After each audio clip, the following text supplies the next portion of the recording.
Jadi yang pertama Pak ya, ada satu peristiwa terjadi di masa Rasulullah SAW. Ketika itu Nabi dan para sahabat sudah selesai sholat berjamaah.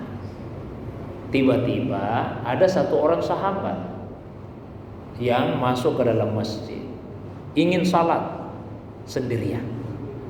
Maka Nabi kemudian bertanya kepada para sahabat yang sudah salat, "May yatasaddaqu ala za?" Siapa yang mau bersedekah untuk orang ini? Maksudnya itu bersedekah amalan.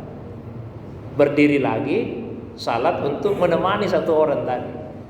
Maka seorang sahabat yang menurut beberapa ulama yaitu Abu Bakar As-Siddiq kemudian mengajukan diri, "Saya ya Rasulullah." Nabi kemudian izinkan sahabat tadi yang menurut sebagian ulama Abu Bakar As-Siddiq, semoga Allah meridainya, untuk salat lagi. Tidak disebut dalam hadis itu apa dia jadi imam atau dia jadi imam. Tapi intinya adalah ternyata seseorang yang sudah salat itu bisa salat kembali untuk menemani orang lain yang hendak salat, supaya dia juga mendapatkan pahala salat berjamaah. Ini namanya i'adah, mengulangi salat dan masih pada waktunya karena ada alasan syar'i.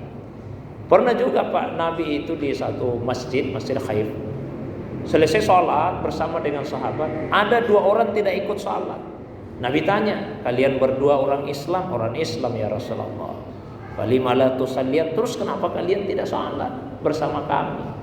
Keduanya menjawab, "Shallaina fi rihalina." Kami sudah salat di tempat kami ya Rasulullah.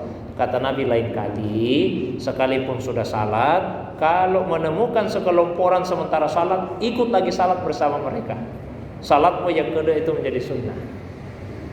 Contoh Pak ya, kita sudah salat Isya ini di Masjid Ar-Rahman. Apa masjid yang paling dekat di sini Pak? Masjid Nurul Jihad. Ya. Jadi kita sudah salat di sini, terus ada undangan, misalnya ada acara pengajian kah atau acara tabligh akbar lah di Masjid Nurul Jihad. Kita ke sana Pak. Begitu tiba di sana, sementara orang salat Isya. Padahal kita sudah salat Isya di sini. Meskipun sudah salat Isya, ikut lagi salat bersama dengan mereka di sana. Salat kita yang kedua itu menjadi sunnah bagi kita. Jadi apa yang dilakukan imam yang ditanyakan tadi Pak, itu tidaklah salah. Diboleh Pak ya. Itu yang pertama. Kemudian pertanyaan yang kedua, apa tadi Pak yang kedua itu ya? Oh ini. Tadi ukurannya itu Pak, kalau mazhab Hanafiyah ukurannya itu 2 saf. Jadi kalau jaraknya lebih dari 2 saf tidak boleh. Tidak boleh Pak. Kita saja di sini di masjid dengan yang di seberang jalan ini kan sudah lebih dari 2 saf ini seberang jalan ini Pak. Tidak boleh jamaah di seberang jalan ini. Kalau mazhab Syafi'i masih boleh Pak di seberang jalan ini. Karena ukurannya dalam mazhab Syafi'i 300 hasta. 300 begini. Ya, kurang lebih 100 meter.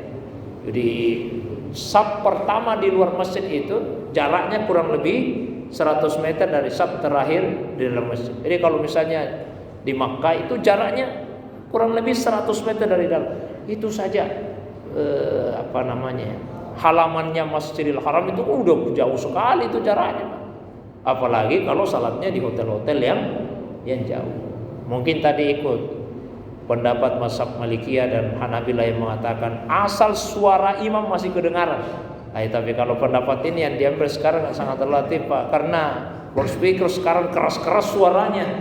Dulu di masa Nabi ya suara imam kalau sampai terdengar keluar kan jaraknya terbatas. Ini kalau ukurannya dengan menggunakan loudspeaker juga dipakai, jauh sekali itu, masih bisa mengikuti.